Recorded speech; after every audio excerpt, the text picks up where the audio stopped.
17 सीटों पर कांग्रेस पार्टी चुनाव लड़ेगी और 63 सीटों पर समाजवादी पार्टी यहाँ चुनाव लड़ेगी। ये जो गठबंधन है, ये जनता का भी गठबंधन है, ये गठबंधन मुद्दों का भी गठबंधन है, ये गठबंधन हमारे कार्यकर्ताओं का भी गठबंधन है, ये गठबंधन हमारे नेताओं का गठबंधन है। देश को जरूरत है, देश को बचाने की जरूरत है, देश के संविधान को बचाने की जरूरत है, देश के लोकतंत्र को बचाने की जरूरत है। तो इंडिया अलायंस हमारा है, जो लगातार भारतीय जनता पार्टी की नीतियों के खिलाफ लगातार संघर्ष कर रहा है। ये कहीं ना कहीं स्पष्ट तौर पे भारतीय जनता पार्टी को हराने का काम करेगा। धर्म के नाम पर बांट दो, जाति के नाम पर बांट दो, अब ये नहीं चलने वाली है। उत्तर प्रदेश क्रांति लिखने वाला है।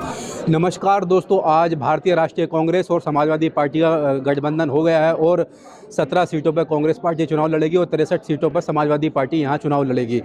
जो भी और अन्य दल आते हैं वो उसके अंदर समाजवादी पार्टी अपने कोटे से सीटें उनको देगी। जैसे चंद्रशेखर नगीना लोकसभा सीट से लड़ रहे हैं तो उनको समाजवादी पार्टी अपनी तरफ से सीट छोड़ेगी।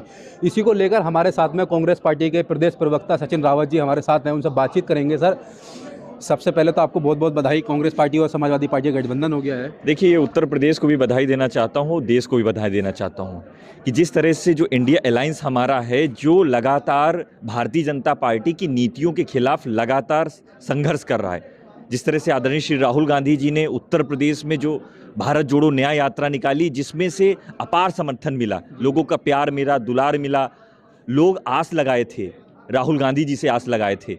कल जिस तरह से लखनऊ में हुजूम निकला, 69,000 भर्ती के अभ्यर्थी हों या पेपर लीक के मामलों के अभ्यर्थी हों, वो सीधे राहुल गांधी जी के साथ इंटरेक्शन कर रहे हैं। तो कहीं ना कहीं जो आज देश को ज़रूरत है, देश को बचाने की ज़रूरत है, देश के संविधान को बचाने की ज़रूरत है, देश के लोकतंत्र को बचाने की ज़रूरत है। तो मैं कह सकता हूँ कि आज बहुत ही ऐतिहासिक दिन है।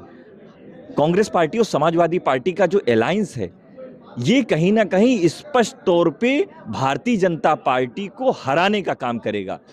जिस तरह से भारतीय जनता पार्टी ने पूरे उत्तर प्रदेश में जंगल राज में तब्दील कर दिया, योगी आदित्यनाथ जी ने इनके 2 रिज्यूम में 10 पेपर हुए, सारे पर्चे लीक हो गए। ये कौन सी सरकार है? युवाओं को 10 लाख रोजगार की बात करने वाली सरकार ने युवाओं से उनका दुख, जो दर्द है, उनको वो दिया है, रोजगार नहीं दिया है। तो मैं कह सकता हूं कि कहीं ना कहीं आज के प्रारूप में ये जो अलायंस है, ये भारतीय जनता पार्टी को हराने का काम करेगा, आदरणीय श्री राहुल गांधी जी के नेतृत्व में, आदरणीय श्री अखिलेश जी के नेतृत्व में। जिस तरह से कहा जा रहा है कि ये गठबंधन बड़े बड़े नेताओं के बीच में हो गया है, लेकिन जो जमीन पर कार्यकर्ता हैं वो एक दूसरे के खिलाफ लड़ाई लड़ रहे हैं, काफ़ी तनाव सोशल मीडिया पर देखा गया है। तो आपको क्या लगता है, ये गठबंधन सिर्फ बड़े नेताओं से उतरकर जमीनी कार्यकर्ताओं पर आएगा? देखिए, मैं कहना चाहता हूं कि ये जो गठबंधन है, ये जनता का भी गठबंधन है, ये गठबंधन मुद्दों का भी गठबंधन है, ये गठबंधन हमारे कार्यकर्ताओं का भी गठबंधन है, ये गठबंधन हमारे नेताओं का गठबंधन है। क्योंकि जनता के जो मुद्दे हैं वही समाजवादी पार्टी के मुद्दे हैं, जनता के जो मुद्दे हैं वही कांग्रेस पार्टी के मुद्दे हैं। कांग्रेस पार्टी लगातार जाति जनगणना की बात कर रही है, वो एक ऐसी फेयर लिस्ट की बात कर रही है जिसमें युवाओं को रोजगार मिल सके, महिलाओं को न्याय मिल सके, कहीं ना कहीं किसानों को उनका समर्थन मूल्य एमएसपी मिल सके।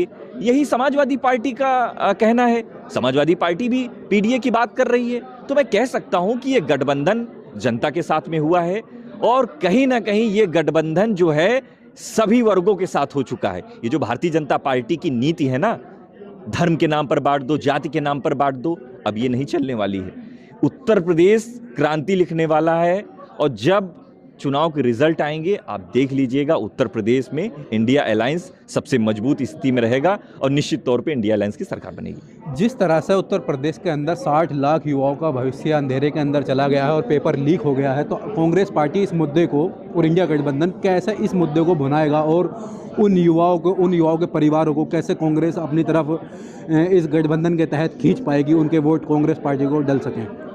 देखिए, आपने 60 लाख युवाओं की बात की है। मैं कहना चाहता हूं कि देश में 60% से ज़्यादा युवा हैं। वही युवा देश का भविष्य है, देश की तकदीर है, देश की तस्वीर है।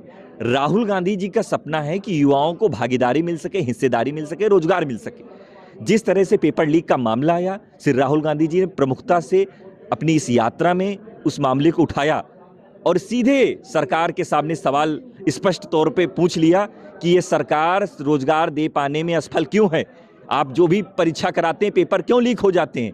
ये जो अपने खून पसीने का पैसा जो एक लड़का फॉर्म भरता है, एक फॉर्म का 150 रुपया के करीब था, 450 450 था, आपने 450 240 करोड़ रुपए से ज्यादा सरकार ने कमाया है। वही बात कर रहा हूं, मतलब 250 करोड़ से ज्यादा रुपया सरकार ने कमाए, और आखिर में क्या हुआ? आखिर में उनके भविष्य का पर्चा लीक हुआ है।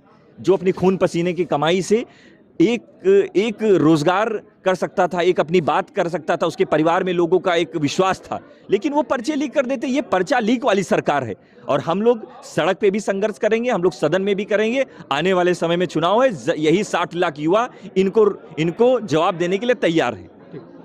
तो दोस्तों, हमारे साथ थे कांग्रेस पार्टी के प्रदेश प्रवक्ता सचिन रावत जी, जिन्होंने कहा है कि 60 लाख युवाओं का भारतीय जनता पार्टी ने भविष्य अंधेरे के अंदर डाल दिया है। अब हम उनकी लड़ाई जो है सदन से लेकर सड़कों से लेकर हर जगह हम उन युवाओं की लड़ाई लड़ेंगे। अब देखना होगा कि वो युवा जो है लोकसभा चुनाव के अंदर कांग्रेस पार्टी या इंडिया गठबंधन को कितना अपना समर्थन देते हैं। ये तो वक्त ही बताएगा। जब तक के लिए धन्यवाद।